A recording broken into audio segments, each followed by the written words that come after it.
एक बार बोल दीजिए शिव गुरु महाराज की जय। आइए अनंत भक्ति चैनल में आप सभी भक्तजनों का एक बार फिर से स्वागत है। आज मैं पंचम स्कंध का 20वां अध्याय सुनाती हूँ, जिसमें भूगोल वर्णन है। श्री सुखदेव जी बोले, हे परीक्षित, अब प्लक्ष आदि द्वीपों का वर्णन सुनो, जो लवण समुद्र से घिरा हुआ इस जम्बू द्वीप के ही बराबर है। इस द्वीप का जितना ही विस्तार है उतना ही खारे समुद्र का भी है, अर्थात दोनों ही 1,00,000 योजन विस्तार वाले हैं। इससे दूना प्लक्ष द्वीप है और इन सब से यह जम्बू द्वीप घिरा हुआ है। इस द्वीप का स्वामी प्रियव्रत राजा का पुत्र है, जिनका नाम इधम जिह्व है। इनसे इस द्वीप के 7 खंड कर अपने सातों पुत्रों को बांट दिया तथा उन पुत्रों के नाम पर ही उन खंडों का नामांकन भी कर दिया। जैसी सुख सुविधा प्लक्ष द्वीप में है, वैसे ही इन 8 द्वीपों में भी है। प्लक्ष से दूना 1,00,000 योजन विस्तार वाला सालमली द्वीप भी है, जो अपने बराबर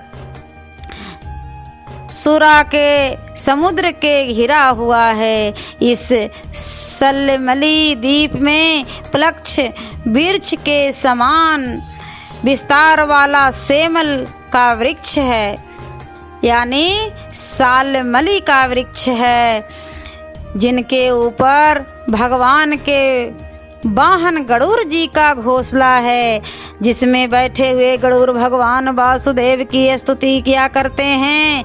इस द्वीप का स्वामी प्रियव्रत का पुत्र यज्ञबाहु है। उसने भी अपने 7 पुत्र के नाम से के अनुसार ही द्वीप का 7 खंड कर पुत्रों को बांट दिया है। उनमें भी 7 पर्वत और 7 नदियां हैं, जो खंड की मर्यादा बांधे हैं।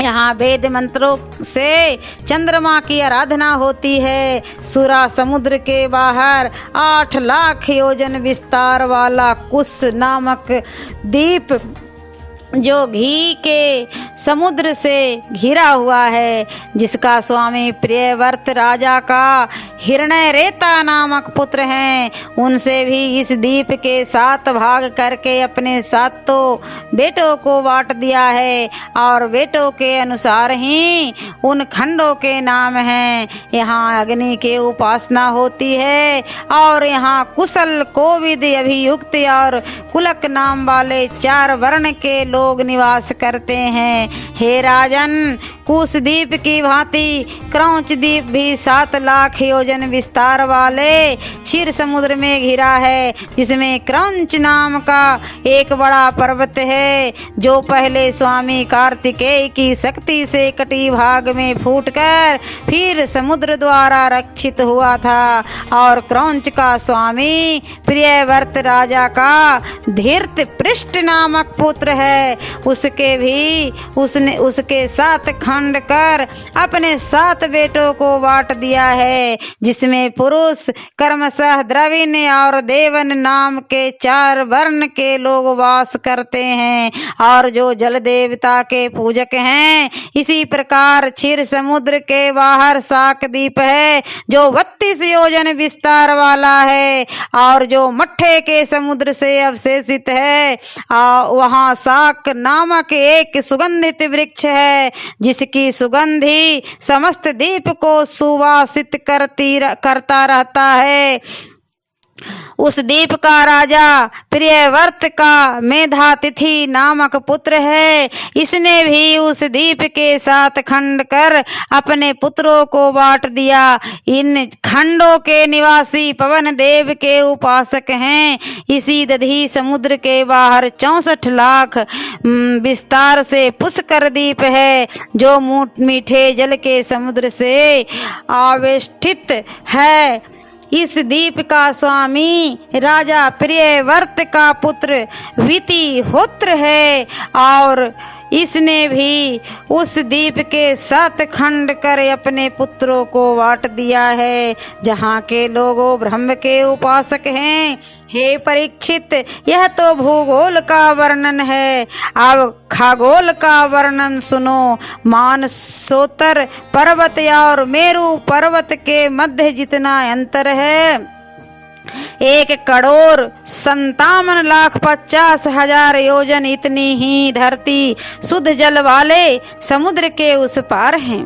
वहाँ भी प्राणी रहते हैं, परंतु उसके दूसरी ओर 8,39,00,000 योजन चिकनी और चमकीली भूमि है, जहाँ देवता निवास करते हैं और जहाँ प्रकाश तथा अंधकार के मेल हुआ है। वहाँ लोकालोक एक पर्वत है, जिसके भीतर सूर्य से लेकर ध्रुव पर्यंत का प्रकाश स्थित है और जिसके द्वारा ही त्रैलोक में प्रकाश रहता है। भगवान ब्रह्मा ने उस पर्वत के चारों ओर बड़े बड़े दिग्गज नियत कर दिए हैं, जो भगवान के अंशभूत समस्त लोकपालों को बल प्रदान करते हैं। जब तक प्रलय नहीं होता, तब तक भगवान विष्णु अपने विश्व के सन आदि पार्षदों के साथ वहाँ सदैव विचरते रहते हैं। और इस लोकालोक के बाहर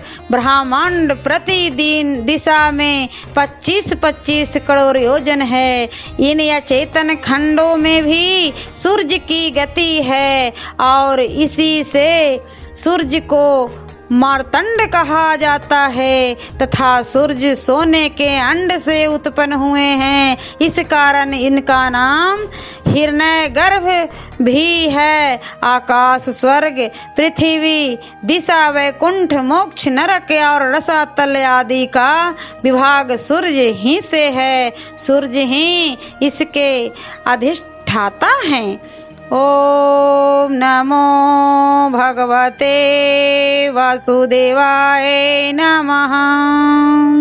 और इसका पंचम स्कंध का 21वां अध्याय मैं अगले वीडियो में सुनाती हूँ।